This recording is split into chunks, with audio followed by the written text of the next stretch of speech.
मेरी दीदी शादी के रात घर से भाग गई थी। पापा ने उसका दहेज ऊपर वाले कमरे में फेंकवा दिया था और उसे ताला लगाकर बोले अगर किसी ने उस कमरे को खोला तो मेरा मरा हुआ मुंह देखेगा। तभी सब घर वाले डर गए और कई सालों तक कोई उसके पास नहीं गया।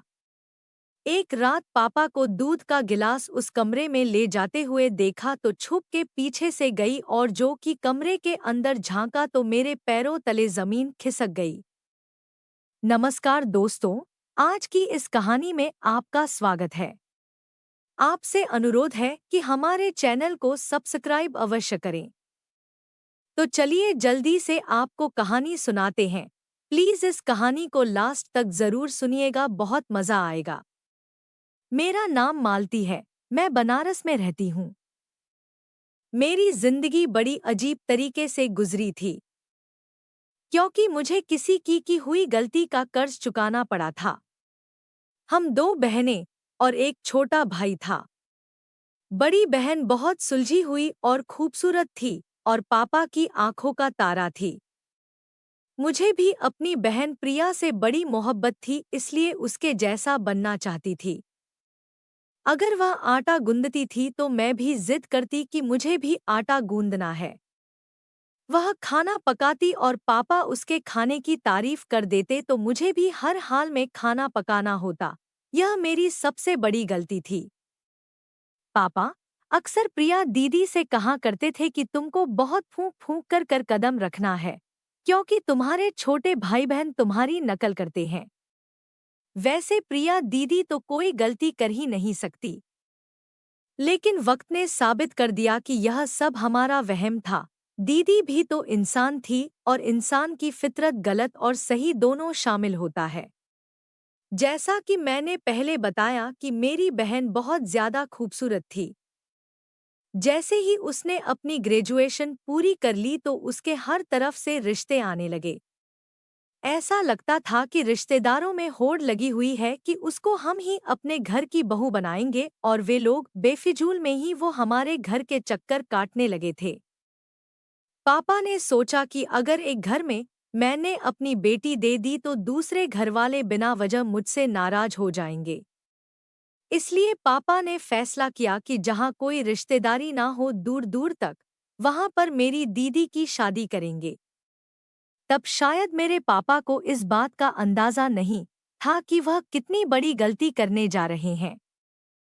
उन्हें चाहिए था कि दीदी की जिंदगी का इतना बड़ा फैसला करने से पहले उन्हें अपने पास बिठाकर उनसे दिल की बात तो मालूम करने की कोशिश करते। उनके सर पर हाथ रखकर एक बार तो पूछ लेते कि बेटी तुमने भी तो कुछ अपने भविष्य के बारे में सोचा होगा। मुझे बताओ अगर दिल में कुछ है। मुझसे शर्म आती है तो अपनी मम्मी को अपना राज बता दो। मगर पापा ने इस मामले में घर के किसी भी सदस्य की मर्जी जानने की रत्ती भर भी कोशिश नहीं की थी। उन्होंने बाहर से ही किसी से बातचीत करके दीदी का रिश्ता तय कर दिया था और बात मर्दों के बीच में शादी का रिश्ता पक्का हुआ था। एक दिन पापा ने मम्मी से आकर कहा कि मैंने प्रिया का रिश्ता पक्का कर दिया है। वह बहुत अच्छे लोग हैं, खाते पीते अमीर घर के हैं, हमारी बच्ची को खुश रखेंगे। मम्मी बिल्कुल चुप रह गई थी। सिर्फ मम्मी पर नहीं, हम पर भी बहुत तेज बिजली सी गिर पड़ी थी। हम तीनों बहन भाई एक कमरे में बैठे हुए थे और एक दूसरे की तरफ सवालों की नजरों से देख रहे थे कि यह क्या हुआ और कैसे हुआ। खैर मम्मी कहने लगी, मुकेश यह कैसे हो सकता है। दीदी बिल्कुल सोच में पड़ गई थी। अगले रोज मम्मी हम बहनों के कमरे में आई थी। मम्मी कहने लगे, प्रिया अच्छे से तैयार हो जाना, आज लड़के वाले तुम्हें देखने आएंगे। दीदी शिकवा करने से अपने आप को रोक नहीं पाई। वह बोली, मम्मी मुझसे पापा से इस तरह के फैसले की एकदम उम्मीद नहीं थी। तब मम्मी चौंक गई। उन्होंने प्रिया का हाथ पकड़ लिया और कहने लगी, मेरी बच्ची बताओ, अगर तुम्हें कोई और पसंद है या किसी ने तुम्हें से शादी का वादा कर रखा है, मैं तुम्हें इस बात की यकीन दिलाती हूँ कि अगर तुम्हारी पसंद अच्छी हुई तो मैं तुम्हारी शादी उसी जगह करवा दूंगी। जहां तुम कहोगी। दीदी ने ना में सर हिला दिया और बोली, नहीं, मैं ऐसी बात नहीं कर रही हूँ। मगर फिर भी मेरे दिल को अजीबोगरीब सवाल ने घेर लिया है। ऐसा लगता है कि यह शादी मेरे लिए खुशियां लेकर नहीं आएगी, बल्कि मेरा मुकद्दर की बर्बादी बन जाएगी। मम्मी तो दीदी की बात सुनकर तड़प उठी थी।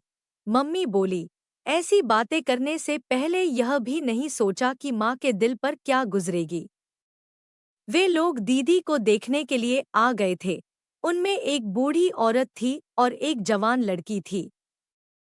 उन्होंने बताया कि लड़के की माँ तो कोमा में है, इसलिए दादी और बहन आई है। मम्मी मालती दीदी को भी अपने साथ ले गई थी तो लड़के की दीदी ने दीदी को बहुत प्यार किया था। वह लड़की भी अच्छी लगती थी। उसने तो अभी से मालती को भाभी कहना शुरू कर दिया था। फिर जाते हुए लड़के की दादी ने मालती दीदी को हाथ में पैसे रख दी थी। सच कहूं तो मालती मेरे दिल को बड़ी तसल्ली से मिल गई है। तुम बताओ प्रिया, तुम्हारी क्या राय है? दीदी तो जैसे शर्म के मारे लाल हुए जा रही थी। उनके गाल तो बिल्कुल लाल लाल हो गए थे। दीदी बोली, मम्मी मुझे इस रिश्ते से कोई एतराज नहीं है। फिर तो जैसे हमारे घर में खुशियों का माहौल हो गया था। कोई नहीं जानता था कि खुशियां बहुत जल्द गम में बदलने वाला था। सब कुछ बहुत अच्छे तरीके से चल रहा था, कुछ भी गड़बड़ तो नहीं थी। दीदी भी खुशी खुशी हर चीज में हिस्सा ले रही थी। वह अपने हर चीज के जोड़े बैग में रख रही थी। अपने जूते भी उन्होंने तो अपने पसंद के लिए थे। सिर्फ इतना ही नहीं बल्कि बारात के लिए अपनी मर्जी का पार्लर भी खुद ही किया था। सब कुछ अच्छा भला तो चल रहा था। किसी के दिमाग में यह भी गम नहीं था कि दीदी अपने दिल में क्या ठान कर बैठी है। घरवाले सब बहुत खुश थे। मैंने तो हफ्ता पहले ही ढोलकी का इंतजाम कर लिया था। मम्मी ने मुझे मना भी किया था कि लड़कियों की शादी पर इतने दिन पहले की ढोलकी नहीं बजाई जाती, मगर मैं कहाँ मानने वाली थी। ढोलकी को हम लोगों ने बहुत बजाई और दीदी बहुत एंजॉय करा करती थी, बल्कि अपनी फरमाइश पर अपनी मर्जी से अपनी गाने भी गवाया करती थी।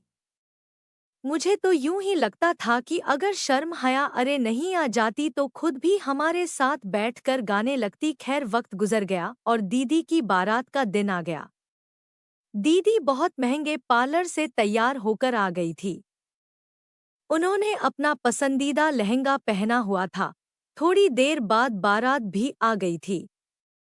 मैंने दूल्हा को देखा तो मेरा मुंह तो खुला का खुला ही रह गया। दूल्हा तो बहुत ही खूबसूरत था और हैंडसम भी, तो सोचा कि जाकर दीदी को बताती हूँ कि आपकी किस्मत में तो शहजादा लिखा गया है। मैं भागकर अपने कमरे में गई तो वहां दीदी नहीं थी। मैं हैरान थी कि अभी तो मैं दीदी को यही छोड़ कर गई थी, अब वह कहाँ चली गई। मैंने उनकी तलाश में मम्मी के कमरे में गई तो वह भी खाली पड़ा था। मेरी फिक्र बहुत ज्यादा बढ़ गई थी। मैं जल्दी से बाहर आई और मम्मी को ढूंढने लगी। मम्मी मेहमानों की खातिर में लगी हुई थी। मैं मम्मी का हाथ पकड़कर खुले में ले गई और कहा, मम्मी मालती दीदी कहाँ है? मम्मी बोली, अपने कमरे में होगी। मैंने कहा, वह कमरे में भी नहीं है। मम्मी ने मेरा हाथ झटक दिया और बोली, यहीं कहीं होगी। पीछे हटो, मुझे मेहमानों से मिलने दो। वह इसी अंदाज में बात कर रही थी जैसे किसी चीज की गलत होने का अंदेशा ही न हो। तब मैंने मम्मी का हाथ पकड़कर झकझोर दिया था। मैं बोली, मम्मी मुझे बहुत घबराहट हो रही है। मम्मी भी चौंक गई थी। मम्मी बोली, तुम्हारी घबराहट तो मैं दूर करूंगी। मम्मी मेरे साथ आ गई। हम दीदी को एक कमरे से दूसरे कमरे में और दूसरे कमरे से तीसरे कमरे में ढूंढते रहे, मगर वह ना मिली। मम्मी के चेहरे का रंग उड़ गया था। तब जयमाले का टाइम हुआ और जयमाले के लिए शोर होने लगा था, तो पापा कमरे में आए और उनकी आंखें भी सुर्ख हो रही थी। शायद उनके अपनी बेटी की विदाई का गम हो रहा था। इतने में उनकी चहेती बेटी उनकी इज्जत को तार तार कर गई। पापा कहने लगे, जल्दी से मालती बिटिया को लेकर चलो, वहां जयमाले का टाइम हो रहा है। मम्मी रोते हुए बोली, मुकेश, मालती नहीं मिल रही है। पापा बड़ी हैरत से मम्मी की तरफ देखने लगे और बोले, क्या मतलब कि मालती नहीं मिल रही है? यहीं कहीं होगी। मम्मी रोते हुए बोली, मैंने घर का कोना कोना छान मारा है। पापा तो दिल पर हाथ रखकर दहाड़ मार मार कर रोने लगे। विमला, अब मेरी इज्जत तो खाक में मिल जाएगी। अब कोई मुझे इस रुसवाई से बचा नहीं सकता। तुम ही बताओ, अब मैं क्या करूं? लोगों का सामना कैसे करूं? कैसे जाकर बारातियों से कहूं कि बारात वापस ले जाओ, क्योंकि मेरी बेटी ने मेरी इज्जत नीलाम कर दी है। मम्मी भी रोए जा रही थी, फिर बोली, मुकेश, आप बिस्तर पर जाकर लेट जाइए। मैं कोई ना कोई बहाना बनाती हूँ कि मेरे पति की तबीयत खराब हो गई है। ऐसे में मैं अपनी बेटी को विदा नहीं कर सकती हूँ। पापा बोले कि विमला, तुम्हें इतना हौसला है? मम्मी अपने आंसू पोंछे और कहने लगी, आपकी इज्जत बचाने के लिए कुछ भी कर सकती हूँ। तब पापा चीख कर बोले, काश तुमने लड़कियों को भी अच्छी शिक्षा दी होती। मम्मी ने सबके सामने जाकर कह दिया था कि मेरे पति को दिल का दौरा पड़ा है। ऐसे में हम अपनी बेटी को विदा नहीं कर सकते हैं। आप लोगों की बड़ी मेहरबानी होगी कि आज आप लोग बारात वापस ले जाएं और फिर किसी दिन अपनी अमानत को फेरे डलवा कर अपनी सादगी से घर ले जाएं। हर तरफ बातें होने लगी थी कि मम्मी ने तो खुद को कमरे में बंद कर लिया था। लोग तरह तरह की बातें कर रहे थे और हमारे पास उनका जवाब नहीं था, इसलिए हम सब एक ही कमरे में दुबके बैठे हुए थे। हमने कभी सोचा भी नहीं था कि मालती दीदी के हाथों ऐसी बुराइयां सहनी पड़ेगी। मम्मी बोली, मुकेश, इस तरह आपकी तबीयत खराब हो जाएगी। बच्चा तुम्हारी मदद करेगा। पापा बोले, तुम तो बात ही मत करो विमला, तुम्हें मेरी इतनी फिक्र होती तो अपनी बेटी को लगाम डालकर रखती। मम्मी बेचारी बहुत शर्मिंदा हो जा रही थी। पापा ने सारा सामान छत वाले कमरे में फेंक दिया और उसको ताला लगा दिया और बोले, आज के बाद अगर कोई उधर जाएगा तो मेरा मरा हुआ मुंह देखेगा। उसके बाद हमारे घर में एक अजीब सी सूरते हाल थी। हर दफा एक दूसरे से नजरें चुराने पर मजबूर थे। पापा भी हम सब से छुप छुप कर रोते थे। जब वह नीचे आते तो बहुत थकेथके से लगते थे, आंखें सुर्ख होती थी। मम्मी कहती थी कि तुम्हारे पापा हम सब से छुपकर छत पर जाकर रोते हैं। हमें तो यह लगता है कि दीदी की शादी का किस्सा खत्म हो गया, मगर एक महीने के बाद हमें लड़के वालों की तरफ से फोन आ गया था। अनुज की दादी कहने लगी, इतना महीना हमने आपसे बातचीत नहीं की क्योंकि हम आपसे नाराज थे। बारात को आप लोगों ने वापस कर दिया था, मगर अब ठंडे दिमाग से सोचा तो आपकी भी कोई मजबूरी रही होगी। यह भी तो हो सकता है कि आपकी बेटी ने रिश्ते से इनकार दिया होगा और आपने अपनी इज्जत बचाने के लिए मुकेश बेटे की बीमारी का बहाना बना दिया होगा। अगर ऐसी कोई बात है तो हमें उस पर भी कोई एतराज नहीं है।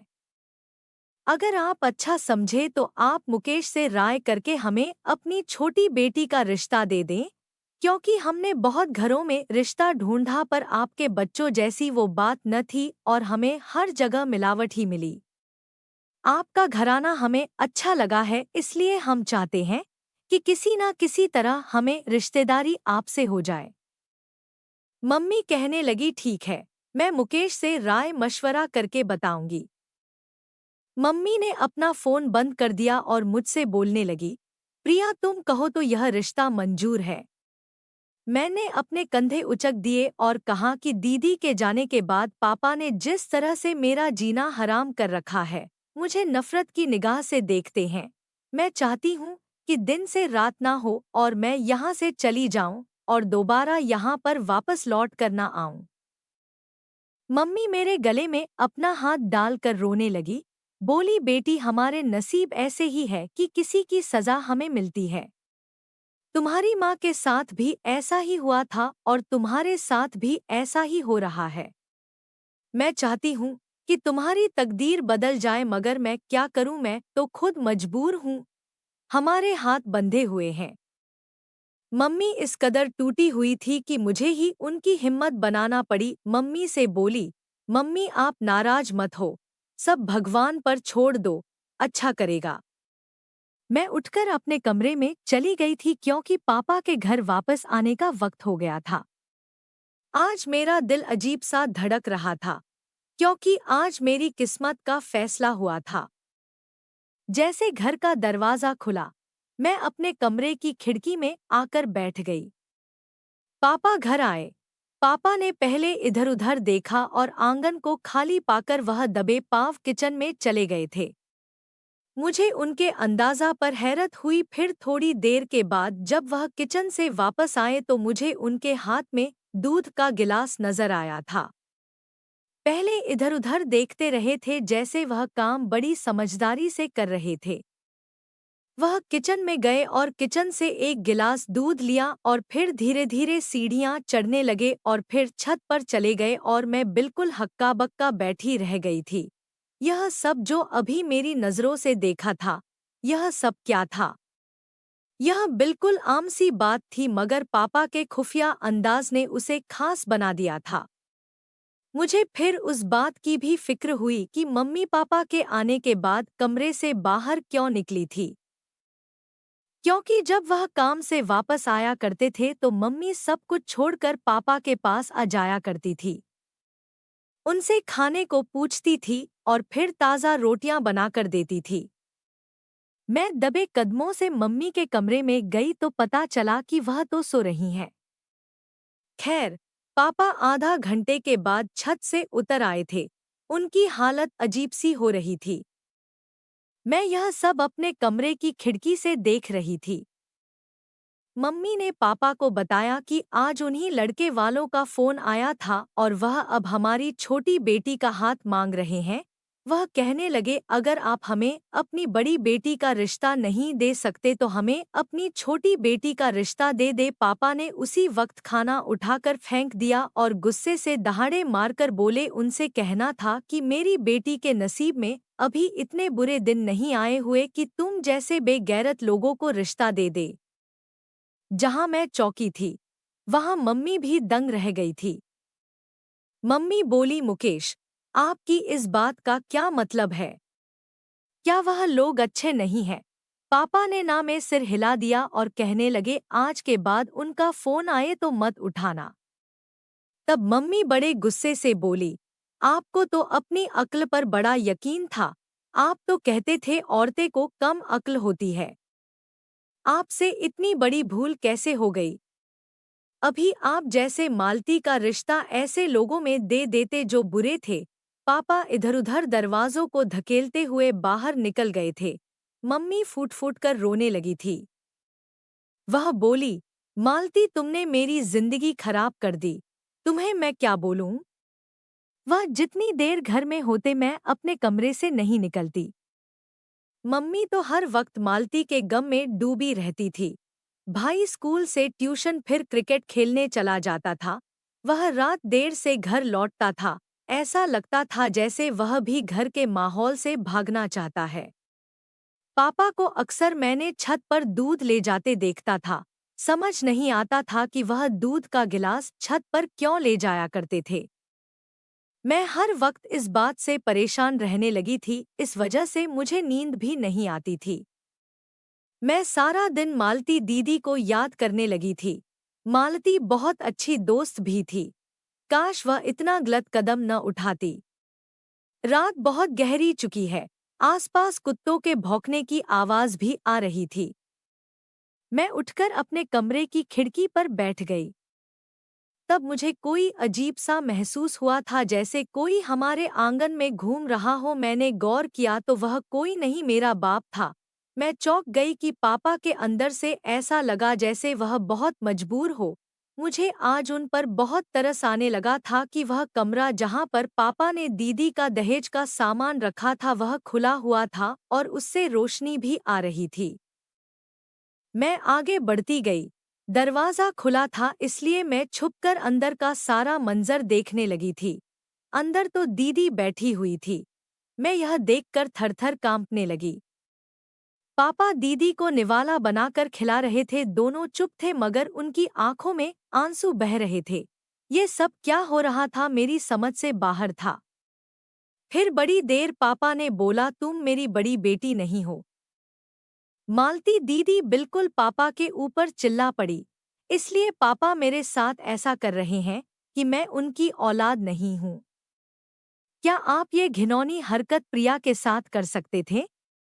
पापा जल्दी से बोले, मालती मैं तुमसे बहुत प्यार करता हूँ, मगर तुम ये जानती हो कि मैं ये सब कभी प्रिया के साथ नहीं कर सकता था।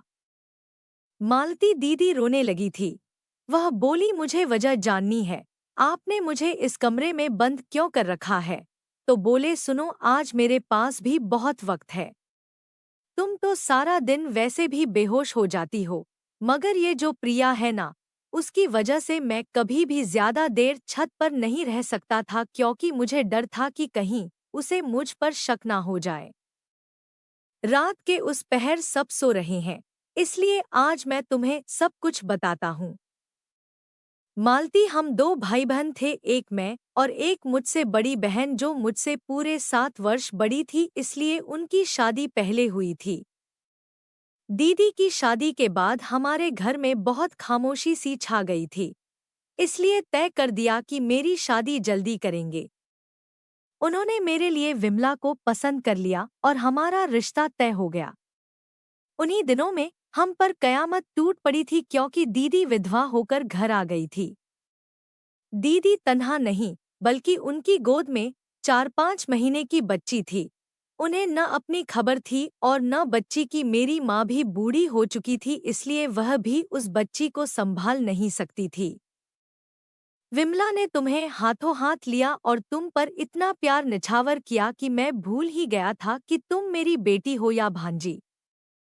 तुम जब बोलने लगी तो विमला को तुम मम्मी कहती थी और अपनी सगी माँ को बुआ कहती थी। हालत कुछ संभली तो तुम्हारी मम्मी का रिश्ता ढूंढने लगे थे। दीदी ने एक लड़के का नाम खुद ही ले लिया कि मेरी शादी उससे करवा दो। पापा ने मेरी ड्यूटी लगा दी थी। तुम उस लड़के की छानबीन करके मुझे बताओगे।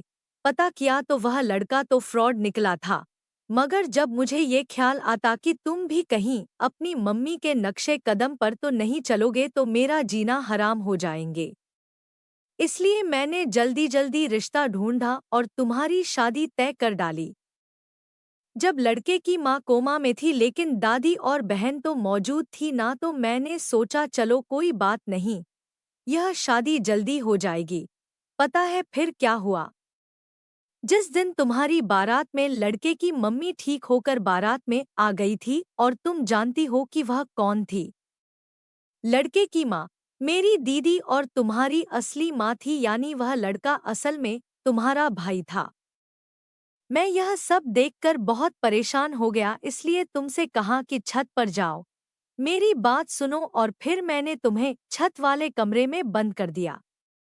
मैंने सोचा था कि सुबह तक विमला को सारी सच्चाई बता दूंगा, और फिर ख्याल आया कि मैंने तुम्हारी माँ की शादी नहीं होने दी थी और वह घर छोड़कर भाग गई थी। अब तुम्हारी शादी नहीं हो सकती।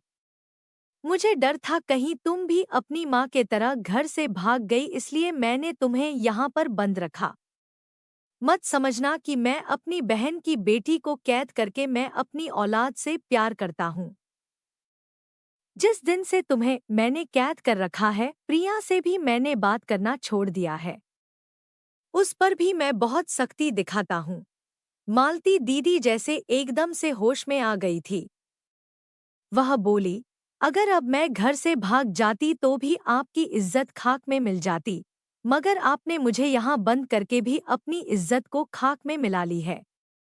लोग तो यही बातें करते होंगे कि मालती घर से भाग गई है, तभी तो बारात वापस लौट गई है।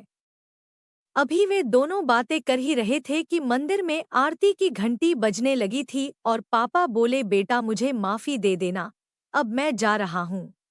हो सकता है किसी की आंखें खुल जाए। मैं जल्दी से आगे बढ़ी और बोली, अब मैं और जुल्म अपनी दीदी पर होने नहीं दूंगी। उसकी मम्मी ने जो गलती की और उसकी सजा अपनी दीदी को मिलने नहीं दूंगी। भगवान सबको उसकी गलती का सजा देते हैं, तो आप उसको खुद से सजा क्यों दे रहे हैं? और आपने ये सब क्यों किया दीदी के साथ? पापा ने मेरी बातें सुनकर बिल्कुल बौखला गए थे, इसलिए वे जल्दी से नीचे चले गए। मैं दीदी का हाथ पकड़कर नीचे ले आई थी। पापा उस समय बहुत शर्मिंदा हुए थे। सुबह से निकले रात घर आए वापस, फिर हम सब भाई बहन ने पापा पर अपनी अदालत लगा ली थी।